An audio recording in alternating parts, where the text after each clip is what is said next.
Your Honor, hindi ko pa lang po siya masyado maalala po ngayon. Okay lang, check ko po. Wala po ako talagang maalala. Your Honor, hindi ko po alam. Wala po ako maalala po na mayroon pong any records po. Ano ba? Huwag tayong robot! Naging kontrobersyal ang kanyang pangalan matapos madawit sa illegal na operasyon ng Philippine Offshore Gaming Operator o POGO Hub sa Tarlac. Hindi po kami involved in any POGO operation po, Your Honor. Wala po akong kinalaman sa kanilang operation at sa kahit anong gawain sa loob at labas po ng POGO. Ang dating alkalde ng Bamban Tarlac na si Alice Lialgo. Sa Senado, sumentro ang investigasyon sa POGO at sa kanyang tunay na pagkatao. Lumaki po ako sa farm, Your Honor. Tinago po ako ng tatay ko po. Lumaki po ako na ako lang po. Apparently, si Go Huaping or si Alice Go hindi lumaki sa farm. Hindi rin siya homeschooled. Nag-aral ho siya. Nag-aral siya sa parehas kong school, sa Grace Christian High School. And nung natatandaan ko, sa school ho namin walang farm ho doon. Puro building ho. Hindi na siya sumipot sa mga sumunod na pagdinig. Hinanap si Go. Pinuntahan ang mga address niya pero hindi siya natagpuan. Hanggang nitong August 19, ibinulgar na nakalabas na siya ng bansa. Who allowed this travesty to happen? Sinong may kagagawa nito? Hindi makakaalis si Alice Guo kung walang tumulong sa kanya na mga opisyalis ng pamahalaan para tayong ginisa sa sarili nating mantika. Paano siya nakaalis ng Pilipinas? Mahanap kaya si Alice Go ng mga otoridad? Your Honor, i-check ko po. Balikan ko po kayo.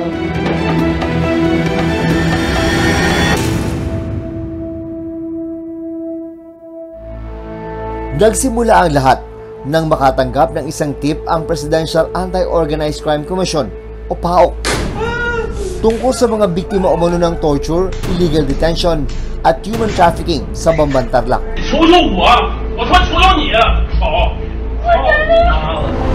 Nakatanggap naman ako ng tawag mula sa Malaysian Embassy. Meron din silang national na pinipigilan makaalis doon. Hostage din. Nang makumpleto na ang mga impormasyon tungkol sa umano'y human trafficking at iba pang illegal na aktibidad sa POGO Hub sa Bamban Tarlac, nag-organisa na ng operasyon ang Presidential Anti-Organized Crime Commission. Noong March 13, tumulak mula rito sa Camp Crame papuntang Bamban Tarlac ang operating unit ng PAOK. Emergency!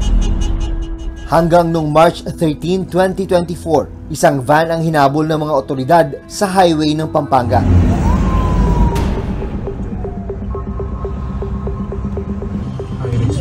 Ito na yata, sir. Ito na, dinakma na. Ipitin, no?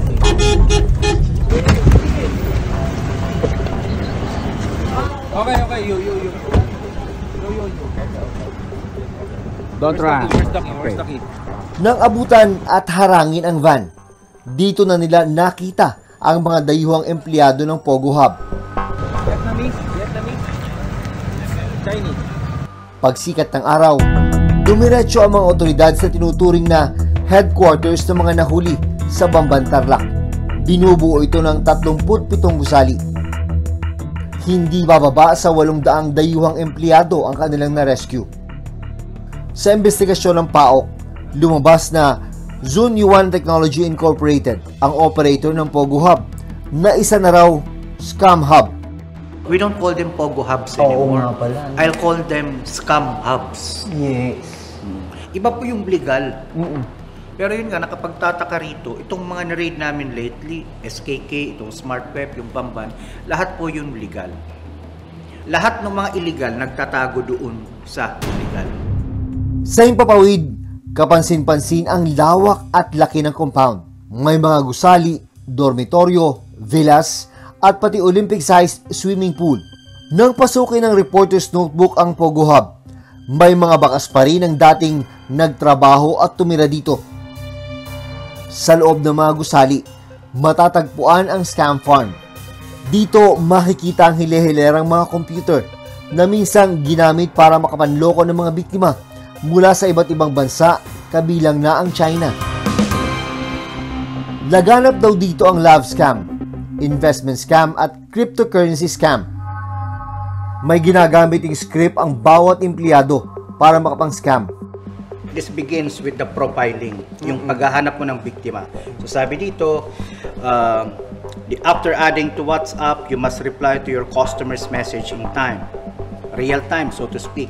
If a customer is slow to reply or doesn't reply to your customer, just delete him and don't waste your time. Hanap ka ng panibago. Hanap na ng bago, move on ka na agad, Yes, no? move on agad. Sa mga villa ng tinatawag na mga big boss, may magagarang sasakyang nakaparada sa mga garahe. At sa loob, mamahaling mga muebles at kagamitan ang matatagpuan. Kada villa pa lang, tinatayang nasa 44 million pesos na ang halaga ayon sa PAOK. Nang mailusad ng operasyon, dito na naglabasan ang ilang questionabling detalye tungkol sa Pogo Hub.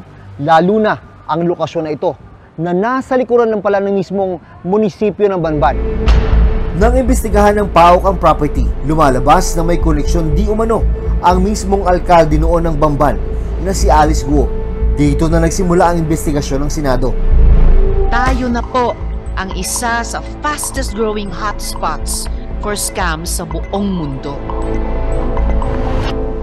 Nakapanayam ng Reporter's Notebook ang chairperson ng Senate Committee on Women and Children na si Senator Risa Ontiveros. Apparently, after the raid, on-site, may nakuhang mga dokumento na siya pa rin ang nagbabayad ng mga utilities bills, mga sahod ng mga maintenance employees at iba pa. So, nagkaroon ng concern. Bakit ang isang mayor ay mukhang involved dito sa Pogo Hub? Siyang naglakad ng mga papeles nitong Zunyuan para makapagnegosyo doon. Sa Senado, inamin ni Guo na dating kanya ang lupang kinatitirikan ng hub sa ilalim ng kumpanyang Baofu Land Development Incorporated. Umpisa po niyan, hindi na pala naman pong Baofu. Binili ko po yung property po ng installment.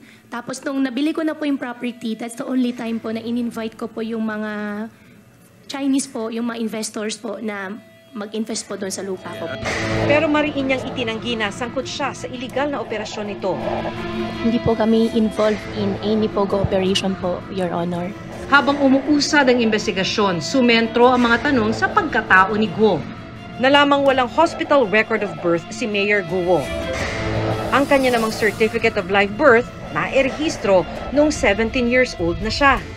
Base sa birth certificate ni Guo, Pilipino ang kanyang ama. Pero taliwas ito sa nakasaad sa ilang mga dokumentong may kinalaman sa kanilang mga negosyo. Ang tatay ko po ay Chinese. Okay, siya ay Chinese. So, taga saan po siya sa China? Taga Fujian po. Kung siya ay Chinese, yung tatay nyo, bakit kaya ang sabi sa birth certificate mo na ang tatay mong si Angelito Guo ay Filipino? Bakit ganun? Your Honor, yung Angelito po, yan po yung Filipino name po ng tatay ko. Magkakaiba rin ang impormasyon tungkol sa ina ni Guo. Yung isang unang sagot niya sa unang hearing, yung kanyang ina at ama ay kasal. So, at lumabas doon sa isang registry of live birth sa kanya. Pero doon naman sa ibang statements niya, pati sa panayam, kasambahay daw. Based on your investigation, sino talaga ang mga magulang ni Alice Guo? Points to the same pair, Angelito Guo and Amelia Leal, na unfortunately, parehong walang birth certificate sa PSA at wala ring marriage certificate.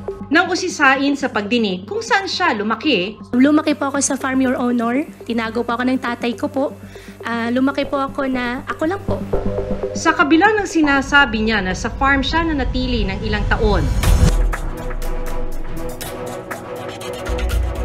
Noong eleksyon 2022, biglang lumutang ang pangalan ni Alice Guo at tumakbong mayor ng Bamban.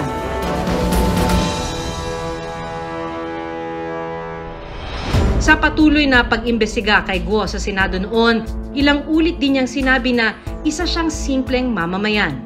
You have assets of almost 300 million pesos, Mayor. Para sa akin po, hindi yan simpleng tao lamang.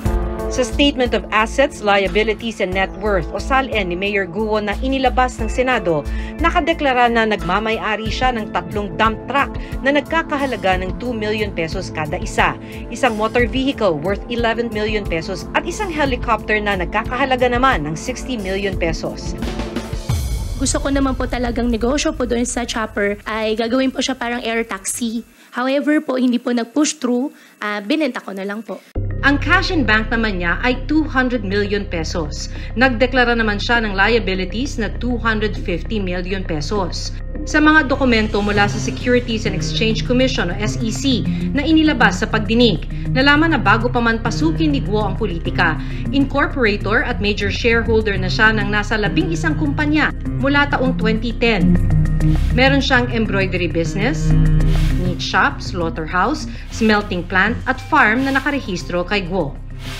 Incorporator din si Mayor Guo sa Baofu Land Development Incorporated, ang lupang kinatatayuan ng Zunyu One Technology Incorporated. Hindi tumigil ang Senado at mga otoridad sa pag-iimbestiga kay Guo. Sa mga sumunod pang pagdinig, unti-unti nang nagkakalinaw kung ano ang tunay niyang pagkatao. Homeschool po ako, Your Honor. Napag-alamang hindi homeschooled si Guo. Nag-aral siya sa isang private Chinese school sa Quezon City, taliwas sa mga una niyang sinabi sa pagdinig. Anong natatandaan ko, sa school ho namin walang farm ho doon. Puro building ho. Kalaunan, isiniwalat naman ng National Bureau of Investigation o NBI na nagtugma ang fingerprints ni Alice Leal Guo at ng isang Chinese national na si Guo Huaping. We are 100% sure that Alice Leal Guo and Guo Huaping are one and the same person. Ayon sa records, dumating daw si Guo Huaping sa bansa noong January 12, 2003. Hindi namin masabi kung ano yung basis of that fingerprints or the source of the fingerprints because as we speak, we have not received any document at all naman for that matter. Dahil sa mga revelasyon tungkol sa mga kaso ng human trafficking at torture sa Pogo Hub sa Bamban, Tarlac, June 21, sinampahan na ng kasong paglabag sa Anti-Human Trafficking in Persons Act ang dating alkalde at 13 pang sangkot sa kaso.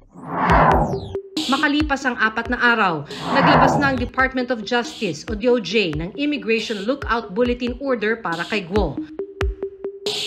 Makailang ulit ding inimbitahan si Guo sa mga pagdinig sa Senado pero hindi na siya nakadalo. Sabi niya, may mga banta sa kanyang buhay. Naapektuhan na rin daw ang kanyang physical at mental health dahil sa ginagawang investigasyon sa mga pagdinig sa Senado. Dahil sa patuloy na pagliban ng dating alkalde sa mga pagdinig. Mayor Alice, or should I say, Guo Huaping, if you do not honor the subpoena, I will cite you in contempt. Pinaglalaruan niyo ang batas. Pinaglalaruan niyo ang mga Pilipino. Sinight in contempt si Alice Guo kasama ang iba pang miyembro ng pamilya Guo, ang kanyang accountant at iba pang sangkot umano sa Pogo Hub sa Bamban, Tarlac. Dawit din si Cassandra Ong. Si Ong ang itinuturong representative ng Pogo Hub na sinalakay naman ng mga otoridad sa Porac, Pampanga noong June 4. Gaya ng natuklasan sa Bamban, nadiskubre din dito ang ilang biktima ng pang-aabuso. Iangat mo, angat mo. Mga lamat sa kamay. At mga scam farm kung saan nangyayari ang iba't ibang uri ng pambubudol. Naglabas din ng Senate Committee on Women, Children, Family Relations and Gender Equality ng arrest order para kay Guo, kanyang mga kaanak at iba pang mga kasamahan. Kay Guo Huaping, alias Alice Guo, aarestuhin namin kayo at itutuloy, dadalo kayo sa susunod na hearing.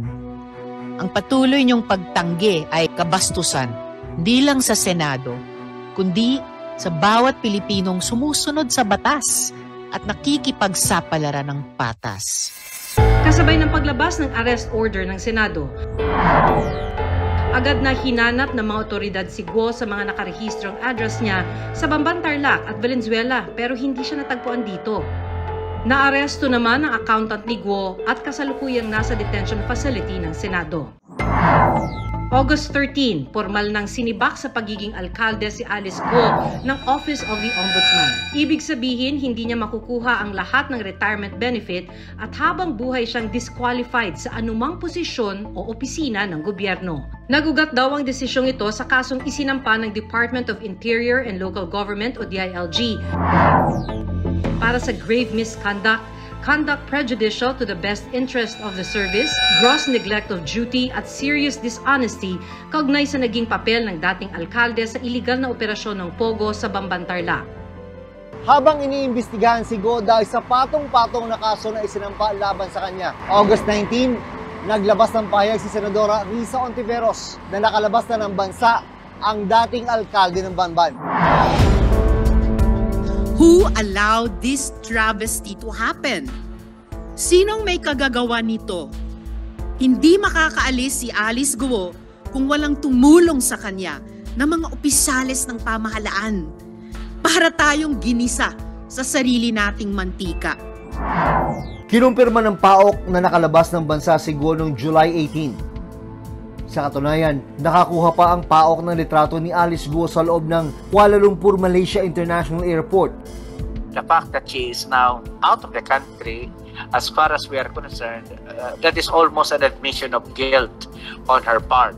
Personally, I feel that that is a bastardization of our criminal justice system. Base sa mga report na natanggap ng PAOK mula sa mga otoridad sa iba't ibang bansa, mula Denpasar sa Bali, Indonesia, lumapag si Alice sa Kuala Lumpur, Malaysia noong July 18. July 21, lumipad naman si Guo papuntang Singapore. Makalipas ang isang linggo, July 28, lumipad daw ang kanyang mga magulang at mga kapatid mula China patungong Singapore para makipagkita kay Alice Guo. At nitong August 18, sumakay daw ng barko ang dating mayor papuntang Batam, Indonesia. Wala pa ho kasi tayong criminal arrest warrant laban kay Mayor Guo. Pangalawa is, in the absence of a criminal arrest warrant, we could not initiate extradition request doon sa Indonesia. May tsorya ang PAOK kung paano siya nakalabas ng bansa. She went through the back door. That could either be from Mindanao, from the western side of Luzon, or the northern tip of Luzon. So we really have to find out saan ho ba talaga ito nakalusot. Pinapakansela na ang Philippine passport ni Alice Guo. If someone's passport is cancelled, that person's right to travel or that person's personal identity in that foreign domain disappears. So, mako-confine siya doon sa isang lugar. Malilimitahan namin ang kanyang movement, ang kanyang mobility. Sa pagpuslit palabas ng bansa ni Alice Guo, hinala tuloy ng Senado. Pero paano kung ang law enforcement mismo ang kailangan imbestigahan? What if they drop the ball? Paano kung sila ang dapat managot? Nangako ang BI sa akin at sa Senate President pro tempore na hindi nila hahayaan si Guo Huaping na makaalis sa Pilipinas. Yun pala, wala na talaga siya. Parang nagpasampal tayo sa dayuhang ito na paulit-ulit ni sinaula ang ating mga batas, patakaran at proseso. Dito lang Miyerkules, naharang ng mga immigration official ng Indonesia, si Cassandra Ong, ang tumatayong representative ng Lucky South 99 Pogo sa Porac, Pampanga, at si Sheila Guo, kapatid ni Alice Guo, matapos magtangka raw lumabas ng Indonesia. Pansamantalang i-detain ng police attaché ng Indonesia sina Cassandra Ong at Sheila Guo habang ipinagbibigay alam sa Pilipinas ang pagkakahuli sa kanila. Para sa mga otoridad, malaking bagay ang pagkakaaresto ng dalawa para matukoy ang posibleng kinaroroonan ngayon ni Alice Guo. Kaya nga ang panawagan ng Presidente is para sa lahat sa amin na imbestigahan ang aming mga sarili, ang aming mga ehensya, ang aming mga kasama sa trabaho, kung sino nga ba talaga. At ito lang Huwebes, August 22, agad silang inilipad pabalik ng Pilipinas. Yan, dalawang babae. Kapatid yan ni Alice Guo at saka yung associate nila si Cassandra Lee Ong. Pansamantalang tinurn-over sa custody ng National Bureau of Investigation o NBI sina Cassandra Ong at Sheila Guo bago isurrender sa Senado. As for Cassandra Ong, she will be inquested for obstruction of justice and violation of the Passport Act. As for Sheila Guo, she will also be charged with immigration laws. Violation of immigration laws. Nakatakda namang humarap sina Cassandra Ong at Sheila Guo sa Senate hearing sa Martes. Sinubukan namin kunan ng pahayag ang Bureau of Immigration o BI para hinga ng panayam tungkol sa pagtakas ni Guo sa bansa. Pero hanggang ngayon, hindi pa rin sila sumasagot. Hindi makakaalis si Alice Guo nang walang tulong. Ang point naman dito, kahit ang issue lang ay lookout order, kung sumunod si Alice Go sa procedure na dadaan siya sa mga Bureau of Immigration officials sa airport na talagang malimit gamitin ng mga tao, mababantayan siya, marireport kaagad. Ito'y patunay na mahina ang pangil ng batas, di ba? Parang ang batas meron lang pinipiling paghigpitan. Sa inilabas na pahayag naman ni President Bongbong Marcos, sinabi niya na may masisibak sakaling mapatunayang may naging sabwatan sa pag-alis sa bansa ni dismissed Mayor Alice Guo. Dagdag pa niya, ang nangyaring pagtakas ni Guo sa bansa, nagbunyag daw ng katiwalian na sumisira sa justice system ng pamahalaan at sumisira din sa tiwala ng publiko. Patuloy raw ang investigasyon para matukoy kung sino ang mga tumulong kay Guo para makalabas ng bansa. Sa biglang pagkawala ng dismissed Mayor Alice Guo, iisa ang tanong ng lahat. Sino ang nagpatakas? Paano niya nalusutan ang mga otoridad? Ayon mismo sa mga otoridad, may sabwatang naganap sa loob mismo ng gobyerno. Dapat lang na mapanagot ang mga sangkot at mahanap ang mga idinadawit sa iligal na kalakaran sa loob ng Pogo. Hanggang sa susunod na Sabado, ako si Maki Pulido. Ako si June Veneracion at ito ang Reporter's Notebook.